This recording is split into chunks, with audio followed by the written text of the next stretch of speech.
Hello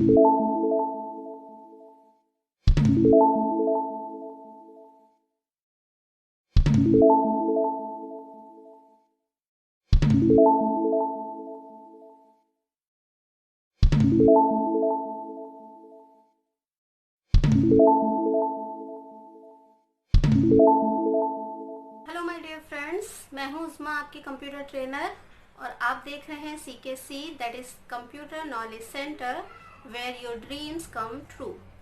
आज की video आपकी बहुत इंपॉर्टेंट है क्योंकि इसमें से ही छोटी छोटी चीज़ें आपके ऑब्जेक्टिव में आती हैं, तो आप बहुत अच्छे से ध्यान से देखिएगा जिससे आपको कोई भी दिक्कत ना हो या आपका कोई भी क्लास, कोई भी टॉपिक मिस ना हो। ओके, तो चलिए हम देखते हैं। अगर आप चैनल पर फर्स्ट टाइम आए हैं तो चैनल को सब्सक्राइब कर लीजिए, और अगर आपको वीडियोस अच्छी लगती हैं तो लाइक एंड शेयर करिए, और कोई भी प्रॉब्लम आती है तो प्लीज़ कमेंट करिए। मैं आपकी कोई भी प्रॉब्लम जो भी आपके कोर्स से रिलेटेड होगी उसे सॉल्व करने की पूरी कोशिश करूँगी। ओके, तो हम पढ़ रहे थे फंडामेंटल ऑफ कंप्यूटर। जैसे कि आप सब जानते हैं M1 R5 का फर्स्ट पेपर यानी ओ लेवल का फर्स्ट पेपर हम कवर कर रहे हैं, जिसमें हमने काफ़ी कुछ पढ़ा दिया है। आज के इस क्लास में हम पढ़ेंगे पहले नंबर सिस्टम, जिसमें ऑक्टल टू बाइनरी कन्वर्जन देखेंगे और फिर बाइनरी टू ऑक्टल कन्वर्जन देखेंगे।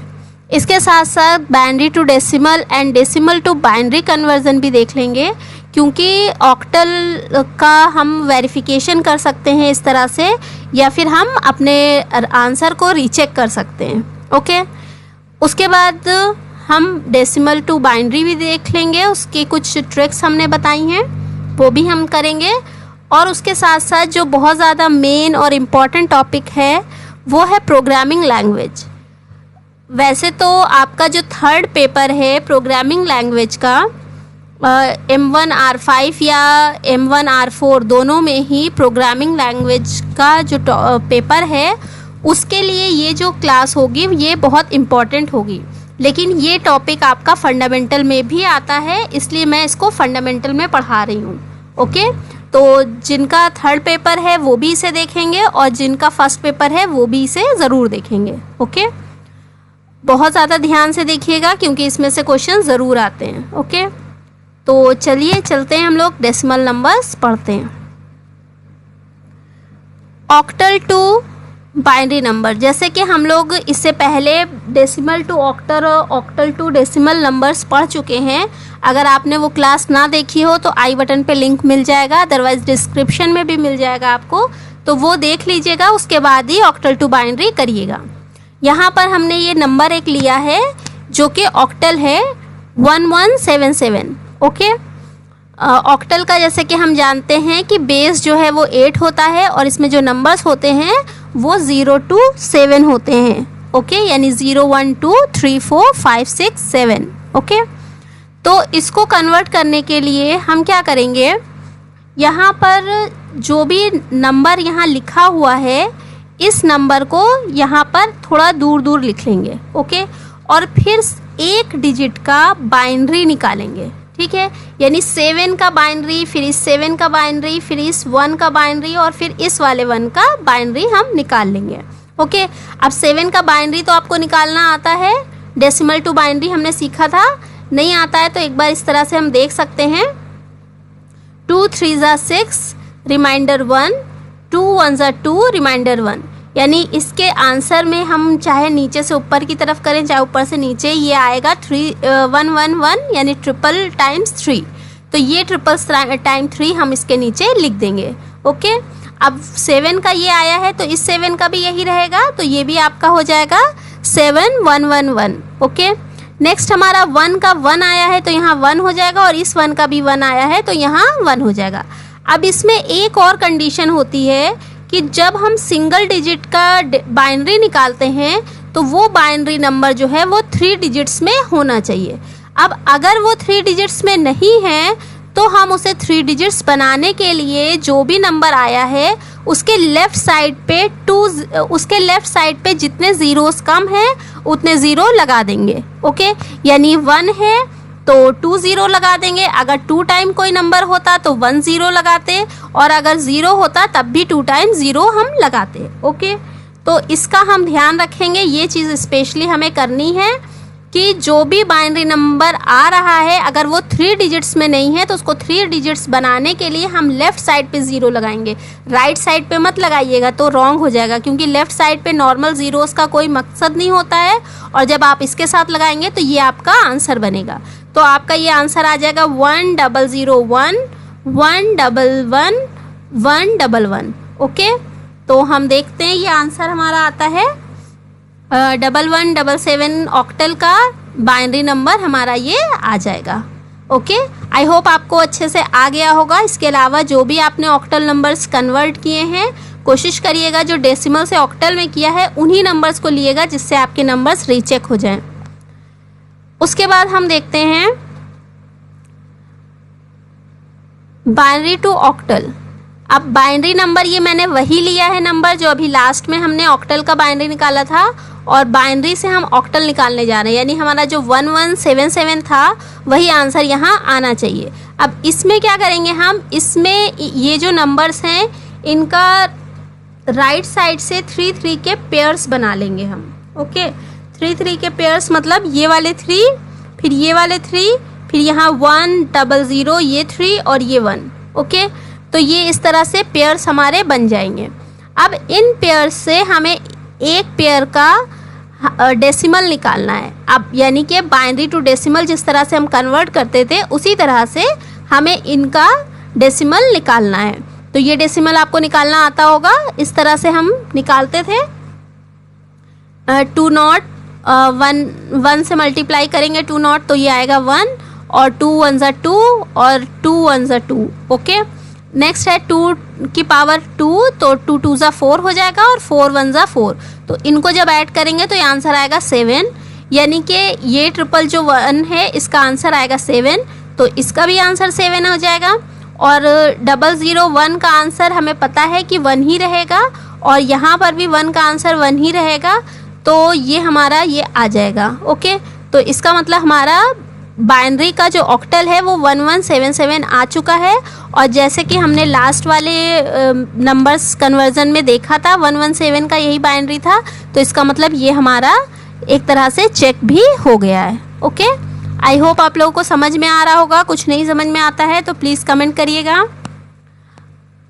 नंबर सिस्टम में अभी मैंने जो आपको बाइनरी निकाल के दिखाया है, बाइनरी टू ऑक्टल किया है, उसी बाइनरी का हम डेसिमल निकालने जा रहे हैं। ओके, तो बाइनरी का डेसिमल वैसे तो आपको आता होगा, कोशिश करिएगा कि इसके आगे की वीडियो देखे बिना आप खुद सॉल्व करिएगा और देखिएगा उसका आंसर क्या आ रहा है। अदरवाइज़ ये देख लीजिएगा अगर कुछ गलत आ रहा हो, क्योंकि ये लास्ट क्लास में हम इन्हीं नंबर्स को सॉल्व कर चुके हैं, तो आपको कंफर्मेशन हो जाएगा अच्छे से।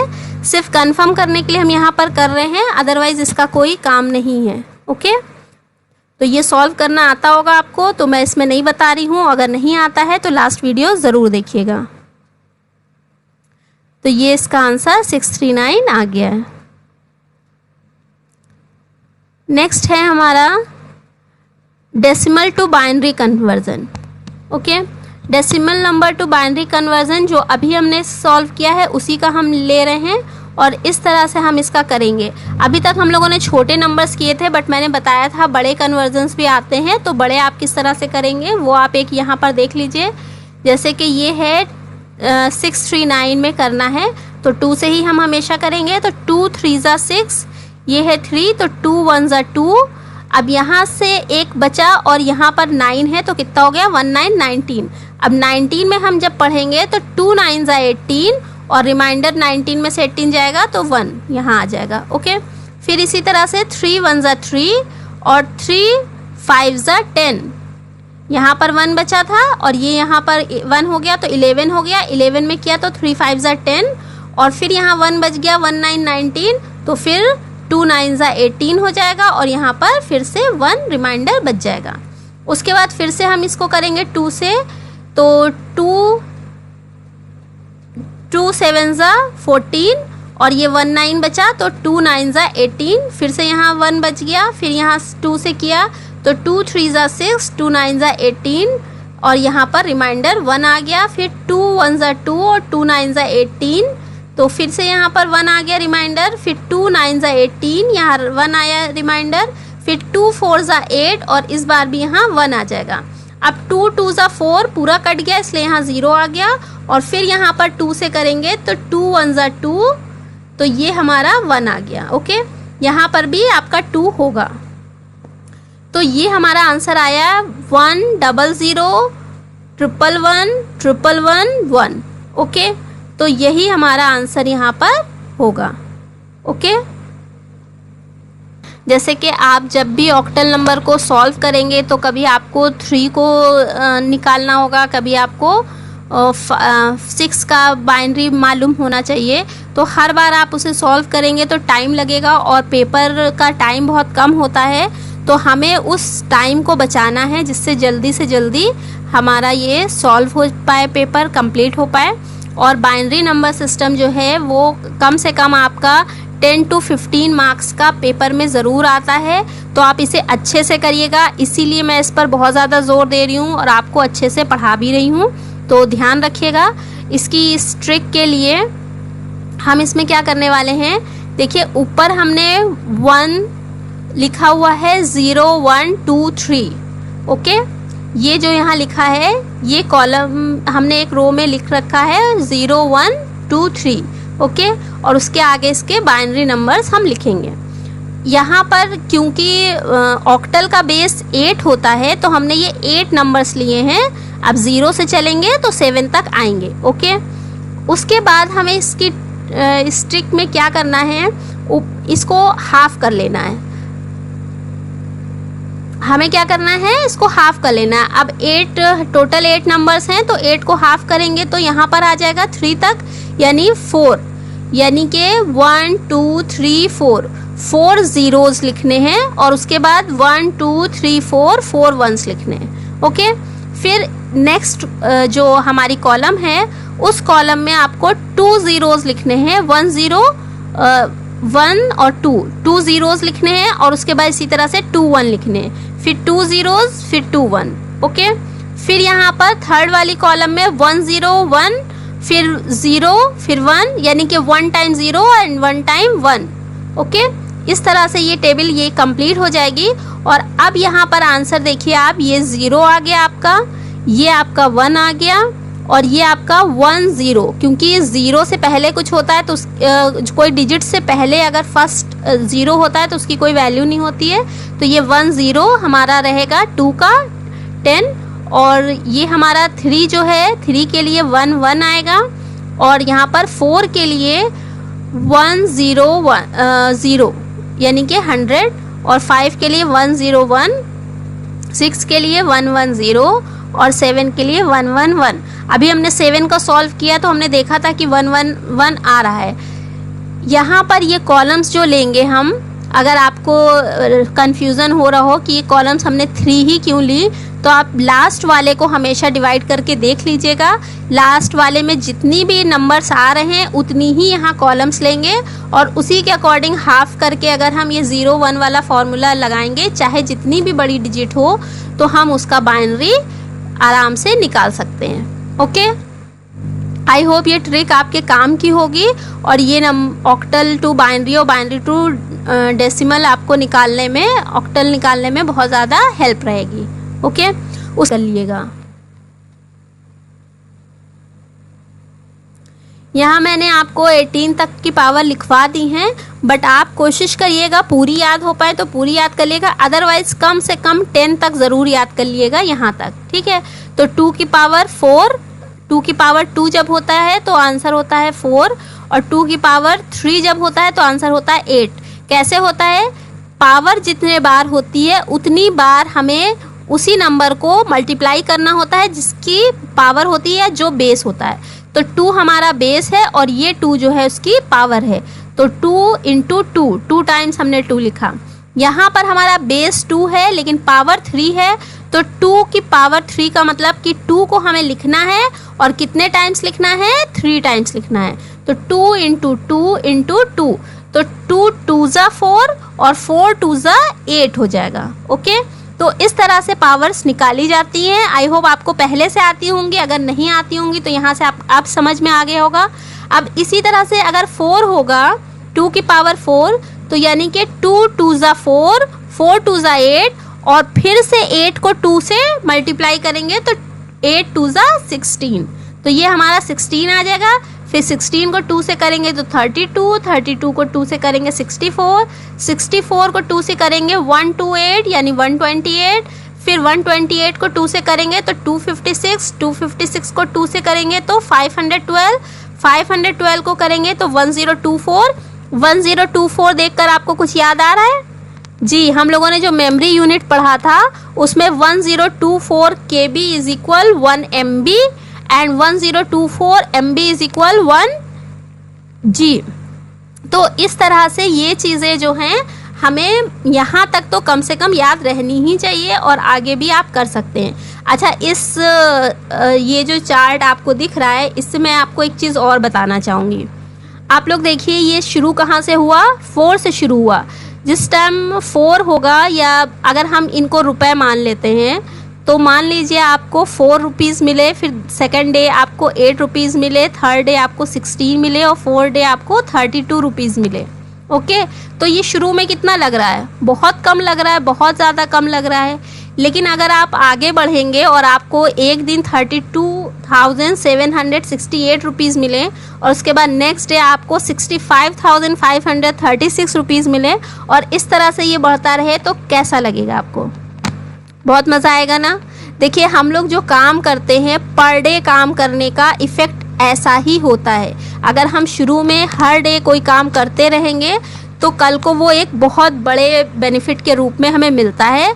तो आप कोशिश करिए, जो लोग किसी भी चीज़ की पढ़ाई कर रहे हैं, जो कुछ भी कर रहे हैं, वो रोज़ करें, रेगुलर करें, उसे रोटेट करते रहें। ये नहीं कि आज हमने ज़्यादा कर लिया तो 2 दिन की फुर्सत या 4 दिन की फुर्सत, या फिर एक दिन कर लिया तो 4 दिन हम नहीं करेंगे, या 4 दिन ज़्यादा कर लिया तो आगे के 2 दिन नहीं करेंगे। ये मत करिए, थोड़ा करिए पर रेगुलर करिए। ओके, तो इससे आपको बहुत ज़्यादा बेनिफिट मिलने वाला है।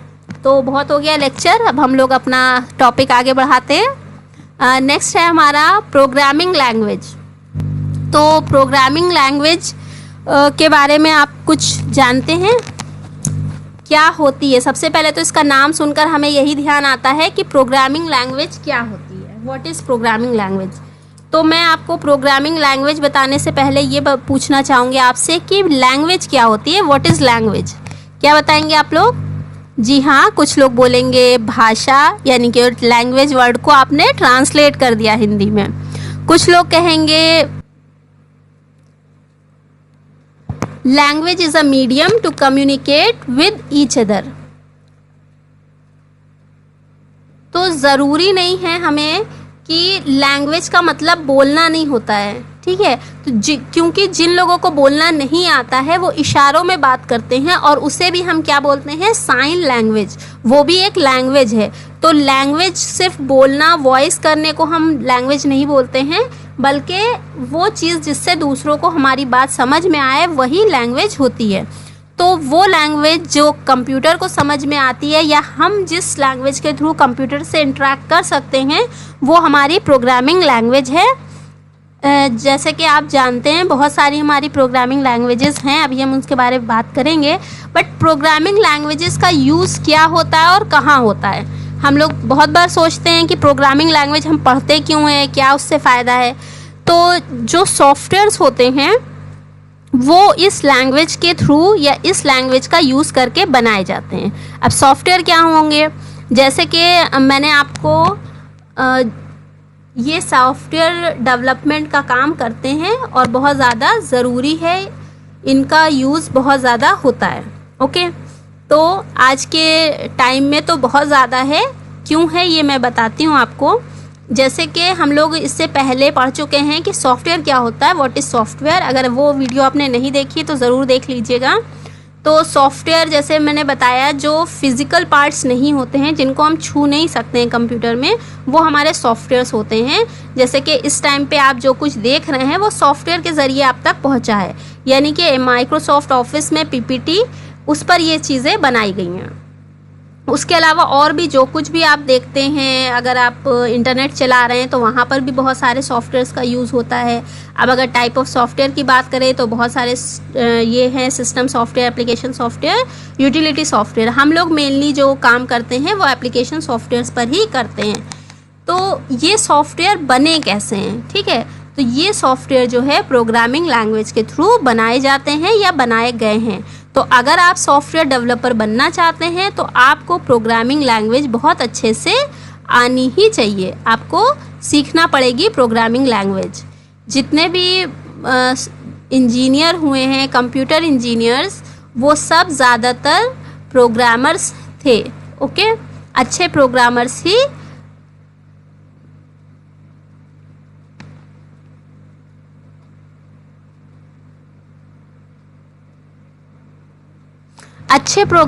ही सॉफ्टवेयर इंजीनियर्स बनते हैं, ओके। तो अगर आप सॉफ्टवेयर इंजीनियर बनना चाहते हैं तो अभी से शुरू कर दीजिए लैंग्वेजेस पढ़ना। मैं बहुत जल्दी इसमें सी स्टार्ट करूंगी, जो कि थर्ड पेपर है M1R4 का। जिनका पुराना पैटर्न से जो पेपर दे रहे हैं उनके थर्ड पेपर के लिए मैं सी स्टार्ट करूंगी, और उसके लिए ये आज वाली क्लास भी बहुत ज़्यादा इम्पॉर्टेंट है, ओके।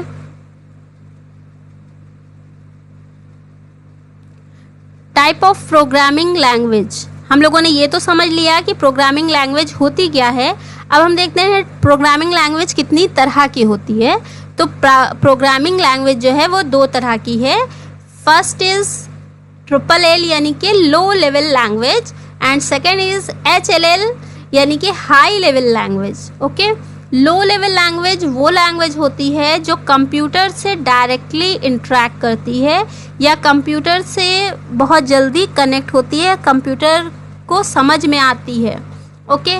हाई लेवल लैंग्वेज वो लैंग्वेज होती है जो कंप्यूटर को नहीं समझ में आती है, ह्यूमन बीइंग को समझ में आती है, लेकिन उससे फिर कंप्यूटर तक वो कैसे पहुंचती है उसकी भी बात हम करेंगे।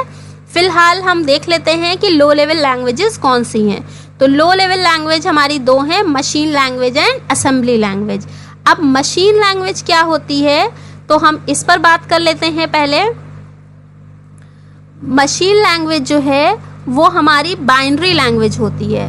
बाइनरी लैंग्वेज जैसे कि हम लोग सब पढ़ रहे हैं, अभी हम लोगों ने सुना बाइनरी, ऑक्टल टू बाइनरी, और ये सब हमने सॉल्व किया। तो मशीन लैंग्वेज जो है वो बाइनरी लैंग्वेज होती है, और बाइनरी लैंग्वेज में जो यूज़ किए जाते हैं वो ASCII कोड्स यूज़ किए जाते हैं। अब बाइनरी लैंग्वेज तो हमें पता है 0 and 1, 0 and 1 में जो भी काम होता है, कोई जैसे कि हम लोग लिखते हैं इंग्लिश लैंग्वेज का यूज़ करते हैं तो हम लोग लेटर्स यूज़ करते हैं ABCD, 26 लेटर्स होते हैं। इसी तरह हिंदी यूज़ करेंगे तो और ज़्यादा लेटर्स होते हैं। बट मशीन लैंग्वेज में 2 डिजिट्स होती हैं, विच इज़ 0 and 1। तो 0 और 1 में जिस तरह से हम लोग 26 लेटर्स में बात करते हैं, उसी तरह से मशीन लैंग्वेज जो है वो 0 and 1 में बात करती है। तो अगर हम आपसे कहें कि उन 2 लेटर्स में हम और आप बात कर सकते हैं तो आपको शायद लगेगा कि ये इम्पॉसिबल है, 2 डिजिट्स में कैसे कोई बात कर सकता है। तो वो कर सकता है, is possible for because of ASCII code. ASCII code क्या होते हैं? अगर हम ASCII कोड के फुल फॉर्म की बात करें, और ये फुल फॉर्म बहुत इंपॉर्टेंट है, बहुत ज़्यादा आता है। Full form is American standard code for information interchange. तो अमेरिकन स्टैंडर्ड कोड को इंफॉर्मेशन इंटरचेंज किया गया है, उसकी इंफॉर्मेशन को इंटरचेंज किया गया है। यहाँ पर जो ASCII कोड्स की संख्या होती है, यानी टोटल नंबर्स हैं, वो 256 होते हैं। अब ये 256 कैसे होते हैं या किस चीज़ के होते हैं? आपको पता है कि हमारे जो अल्फ़ाबेट्स हैं, लेटर्स हैं, वो A to Z कितने होते हैं? 26 होते हैं। और यहाँ पर उन लेटर्स का ASCII कोड फिक्स है। ये ASCII कोड है, A का 65, B का 66, C का 67 एंड Z का 90। अब ये मैंने एज्यूम नहीं किया है, ये रियल में है। कंप्यूटर में आप कभी भी A लिखते हैं तो वो उसे A नहीं पढ़ता है, बल्कि उसे 65 पढ़ता है, और इस 65 के अकॉर्डिंग उसका बाइनरी निकाला जाता है। जैसे कि हमने अभी आप लोगों को इससे पहले डेसिमल टू बाइनरी हम पढ़ चुके हैं, तो हमें पता है कि 65 का अगर हमें बाइनरी निकालना होगा तो हम किस तरह से निकालेंगे। तो उसी तरह से वो जो नंबर आएगा वो हमारा क्या हो जाएगा, 65 का बाइनरी होगा और वो होगा A को रिप्रेजेंट करेगा। यानी हमें अगर किसी का नेम लिखना है और 4 लेटर्स का है तो हमें उसके ASCII कोड मालूम होने चाहिए और उस ASCII कोड को हम बाइनरी में कन्वर्ट करेंगे। ओके, तो वो बाइनरी हम जब कंप्यूटर में लिखेंगे तो वो हमारी मशीन लैंग्वेज होगी, जो कि स्टार्टिंग में यूज़ होती थी। बट आप खुद ही समझ सकते हैं कि अगर हम उन लैंग्वेज में हम 0 और 1 में लिखने लगें तो क्या होगा, बहुत ज़्यादा कन्फ्यूज़न होगा, बहुत ज़्यादा गलतियाँ होंगी, क्योंकि हर चीज़ का लेटर जो कोड है वो बिल्कुल डिफरेंट है। जैसे कि ये आप देख रहे हैं यहाँ पर हम लोग कैपिटल लेटर की बात कर रहे थे कि 65 A का 65 है तो स्मॉल a का भी 65 होना चाहिए, बट ऐसा नहीं है, स्मॉल a का है 97।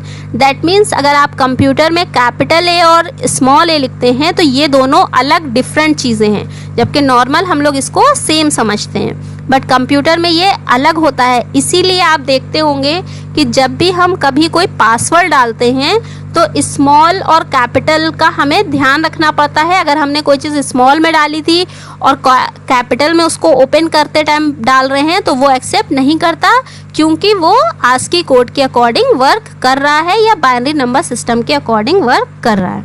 ओके, सिर्फ अल्फ़ाबेट्स का ही नहीं बल्कि जितने नंबर्स होते हैं उन सब का भी एक अलग ASCII कोड होता है, जितने ये स्पेशल कैरेक्टर्स होते हैं उनका भी अपना एक ASCII कोड होता है। ओके, उन ASCII कोड को बाइनरी नंबर्स में कन्वर्ट किया जाता है तो वो हमें पता चलता है कि वो बाइनरी नंबर जो है वो मशीन यूज़ कर रही है। ओके, आई होप आपको समझ में आया होगा कि मशीन लैंग्वेज क्या होती है। मशीन लैंग्वेज में जो अल्फ़ाबेट्स होते हैं वो सिर्फ 0 और 1 होते हैं और उसी में सारा काम होता है। ओके, अब क्योंकि ये बहुत ज़्यादा डिफ़िकल्ट थी तो इसकी डिफ़िकल्टी को कम करने के लिए एक और लैंग्वेज बनी which is assembly language. Assembly language में सिंपल कुछ चीज़ों के यूनिक कोड बना दिए गए, जैसे कि कोई भी बात करनी है, हम लोग फ्रेंड्स में बात करते हैं कि हम कहेंगे आओ तो तुम इसका मतलब समझना कि हम वहाँ पहुँच रहे हैं, इस तरह से करते हैं ना बॉयज़। तो उस तरह से यहाँ पर कुछ कोड्स बनाए गए चीज़ों के, इसलिए इसे सिंबलिक लैंग्वेज भी बोला गया। और कोड्स क्या थे, जैसे एडिशन के लिए ऐड, सब्ट्रैक्शन के लिए SUB, मल्टीप्लिकेशन के लिए MUL और डिवीज़न के लिए DIV। और इन्हें क्या बोला गया, इन्हें बोला गया मिनिमोनिक कोड, यानी कि वो लैंग्वेज जिसमें मिनिमोनिक कोड यूज़ होते हैं वो हमारी असेंबली लैंग्वेज है। ओके, नेक्स्ट हमारी है high level language. High level language is most important, सबसे ज़्यादा इम्पॉर्टेंट लैंग्वेज है और इस टाइम पर हम जो वर्क कर रहे हैं वो हाई लेवल लैंग्वेज में ही कर रहे हैं। हाई लेवल लैंग्वेज में क्या होता है, सिंपल इंग्लिश वर्ड्स होते हैं। अब सिंपल इंग्लिश वर्ड्स में हम बात करते हैं तो हमें पता है कि इंग्लिश जो है वो एक इंटरनेशनल लैंग्वेज है, बहुत सारी कंट्रीज़ में पढ़ी लिखी बोली और समझी जाती है, इसलिए ये बहुत ज़्यादा पॉपुलर हुई और इसे यूज़र फ्रेंडली लैंग्वेज भी बोला गया। ओके, यानी हाई लेवल लैंग्वेज को हम यूज़र फ्रेंडली लैंग्वेज भी बोल सकते हैं। और हाई लेवल लैंग्वेजेस कौन कौन सी होती हैं, अगर हम इसकी बात करें तो सबसे पहले जो हाई लेवल लैंग्वेज थी वो थी फोर्ट्रॉन। फोर्ट्रॉन यानी कि फॉर्मूला ट्रांसलेशन। अब जैसे कि इसके नाम से हमें समझ में आ रहा है कि ये मैथमेटिकल वर्क के लिए यूज़ की जाती होगी। ओके, नेक्स्ट है हमारा कोबोल। कोबोल का फुल फॉर्म होता है कॉमन बिजनेस ओरिएंटेड लैंग्वेज, यानी कि ये बिजनेस में यूज़ की जाती थी। नेक्स्ट हमारी आई बेसिक। बेसिक क्या थी, बेसिक का फुल फॉर्म है beginners all purpose symbolic instruction code. तो ये जो बेसिक लैंग्वेज थी ये सारे कामों के लिए यूज़ हुई, ठीक है, ऑल पर्पस है ना, तो ऑल सभी कामों के लिए ये बेसिक लैंग्वेज यूज़ हुई। उसके बाद आई हमारी सी लैंग्वेज, C++, जावा, PHP, पाइथन और अब मैनी मोर। बहुत सारी लैंग्वेजेस इस टाइम पर हम यूज़ करते हैं। तो बहुत सारी लैंग्वेजेस के बारे में तो हम बात नहीं कर पाएंगे, बट आप यहाँ पर इनके नेम्स देख लीजिएगा, क्योंकि कभी कभी इस तरह के क्वेश्चंस आ जाते हैं कि कौन सी लैंग्वेज नहीं है आपके या कौन सी हाई लेवल लैंग्वेज नहीं होती है, तो वो आपको पता होना चाहिए कि कौन कौन सी हैं, तभी आप समझ पाएंगे। ठीक है, तो ये नाम ज़रूर एक बार पढ़ लीजिएगा। और हम लोग प्रोग्रामिंग लैंग्वेज जब पढ़ेंगे तो उसमें और भी काफ़ी कुछ पढ़ेंगे। वेब डिज़ाइनिंग सेकंड पेपर में काफ़ी कुछ हमें पढ़ना है।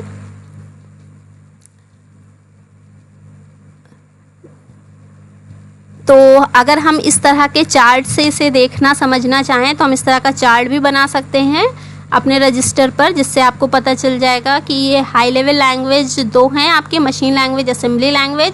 हाई लेवल लैंग्वेज में बाइनरी कोड्स यूज़ होते थे, यानी 0 एंड 1, जबकि असेंबली लैंग्वेज में मिनिमोनिक कोड यूज़ होते थे और हाई लेवल लैंग्वेज में सिंपल इंग्लिश वर्ड्स यूज़ होते थे। और ये हमारी हाई लेवल लैंग्वेजेस हैं। अब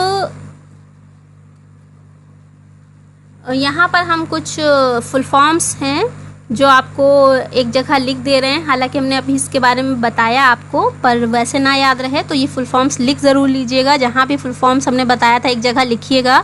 तो अगर ना लिखी हो तो ध्यान रखिएगा कि जितनी भी फुल फॉर्म्स मैं बता रही हूँ सबको एक जगह लिखिए, जिससे आपको याद रहे। ओके, ये जावा लैंग्वेज भी है हाई लेवल लैंग्वेज, इसे ऑब्जेक्ट ओरिएंटेड लैंग्वेज भी कहते हैं। तो ये हमारी इसका फुल फॉर्म है just another virtual accelerator. Okay, next है ट्रांसलेटर। ट्रांसलेटर क्या होता है? अब जैसे कि हमने बताया आपको कि मशीन लैंग्वेज 0 एंड 1, यानी कि कंप्यूटर को जो समझ में आने वाली लैंग्वेज है वो 0 एंड 1 यानी बाइनरी लैंग्वेज है। और हम लोग इस टाइम पर जिस लैंग्वेज में काम कर रहे हैं वो लैंग्वेज कौन सी है? जी हाँ, वो लैंग्वेज है हाई लेवल लैंग्वेज। ठीक है, तो हम लोग जिस लैंग्वेज में बात करते हैं वो है हाई लेवल लैंग्वेज और कंप्यूटर जो समझता है वो है मशीन लैंग्वेज। तो कंप्यूटर को हमारी बात किस तरह से समझ में आती है? नॉर्मली अगर आपको मेरी लैंग्वेज और मुझे आपकी लैंग्वेज नहीं आती तो हम एक दूसरे को बात नहीं कर पाएंगे, लेकिन फिर हम क्या करेंगे, किसी तीसरे ऐसे पर्सन को लेकर आएंगे जिसको दोनों लैंग्वेजेस आती हों और वो हमें एक दूसरे की बात को ट्रांसलेट करके बताएगा। ओके, ये होता है नॉर्मली।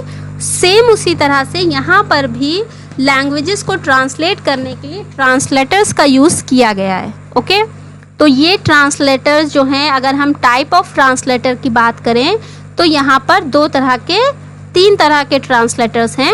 पहला है आपका असेंबलर, नेक्स्ट है इंटरप्रेटर और फिर नेक्स्ट है हमारा कंपाइलर। ओके, असेंबलर क्या करता है, जब हम कोई डेटा देते हैं उसको तो हम असेंबली लैंग्वेज में उसे डेटा देते हैं।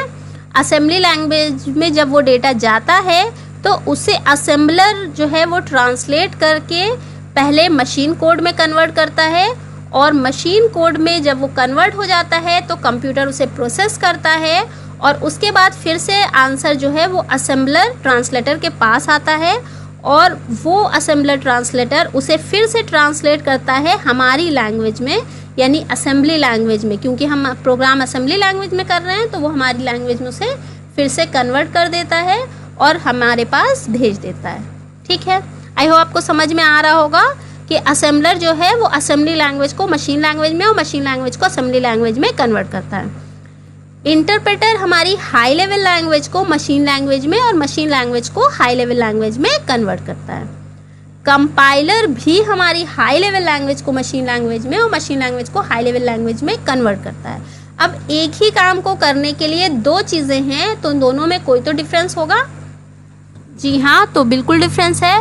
तो सबसे पहले हम इंटरप्रेटर की बात कर लेते हैं। इंटरप्रेटर क्या करता है, हमारे किसी भी प्रोग्राम को लाइन बाय लाइन चेक करता है। अब लाइन बाय लाइन चेक करने का क्या मतलब होता है, ज़रा सा हम एक एग्जांपल से समझ लेते हैं। ये मान लीजिए कुछ भी लिखा हो, अब इससे मतलब नहीं है कि हम क्या लिख रहे हैं। मान लीजिए 4, 5, 6 लाइन्स यहाँ पर लिखी हुई हैं। ओके, तो अगर ये आपका इंटरप्रेटर बेस्ड है तो यहाँ पर ये क्या करेगा, फर्स्ट लाइन को सबसे पहले चेक करेगा।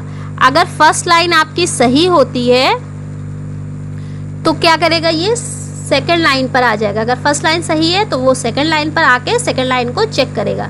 लेकिन मान लीजिए उसको फर्स्ट लाइन में किसी जगह पे कोई मिस्टेक मिलती है तो वो उस फर्स्ट लाइन से आगे नहीं बढ़ेगा जब तक आप उस लाइन को ठीक नहीं कर देते। ओके, उसके बाद मान लीजिए हमने ये मिस्टेक ठीक कर दी तो वो फिर सेकंड को चेक करेगा, थर्ड, फोर्थ, फिफ्थ। मान लीजिए वो यहाँ पर आया और उसको यहाँ पे वापस से कोई मिस्टेक मिल गई और आप वो मिस्टेक नहीं ठीक कर पा रहे हैं और आप उससे आउटपुट मांग रहे हैं, तो वो क्या करेगा, आपको आउटपुट दे देगा जो भी इन 4 लाइंस का आउटपुट होगा। ओके, इन 4 लाइंस का जो भी आउटपुट होगा वो आपको दे देगा, लेकिन इस लाइन के आगे तब तक नहीं बढ़ेगा जब तक आप सब कुछ ठीक नहीं कर देते। यहाँ पर एक बात ध्यान रखने वाली है कि जो हम लोग इंग्लिश लैंग्वेज यूज़ करते हैं, अगर हम कोई सेंटेंस बोल रहे हैं या लिख रहे हैं और उसमें हम एक आध ग्रामेटिक मिस्टेक कर भी देते हैं तो सामने वाले को समझ में आ जाता है कि हाँ ये क्या बोलना चाह रहा है। बट कंप्यूटर में कंप्यूटर को कुछ भी नहीं समझ में आता, बिल्कुल करेक्ट होना चाहिए। इसलिए यहाँ पर हम बता रहे हैं कि अगर एक भी मिस्टेक होगी तो वो उसके आगे नहीं बढ़ेगा, यानी कि ट्रांसलेट नहीं कर पाएगा। ओके, लेकिन अगर इसके अगेंस्ट में हम देखें हाई लेवल लैंग्वेज, तो हाई लेवल लैंग्वेज में क्या होता है, पूरे होल प्रोग्राम को कंप्यूटर जो है वो 1 टाइम चेक करता है, एक बार में ही सारे प्रोग्राम को चेक कर लेता है और उसमें कहीं भी मिस्टेक हो, चाहे फर्स्ट में हो, चाहे लास्ट में हो, बीच में हो, कहीं भी मिस्टेक हो, जितनी भी मिस्टेक होती हैं वो एक साथ हमें दिखा देता है कि ये इतनी मिस्टेक्स हैं। हम उन सबको ठीक करते हैं, तब हमारा प्रोग्राम रन होता है या एग्जीक्यूटेबल बनता है। अगर उसमें से एक भी प्रॉब्लम रह जाती है तो हमारा प्रोग्राम रन नहीं होगा। ओके, तो ये बहुत इम्पॉर्टेंट डिफरेंस है और इसके डिफरेंस के बारे में क्वेश्चन ज़रूर आता है, कभी ऑप्शनल में आता है और कभी कभी जो है ऑब्जेक्टिव में भी आता है, ट्रू एंड फॉल्स में भी आता है।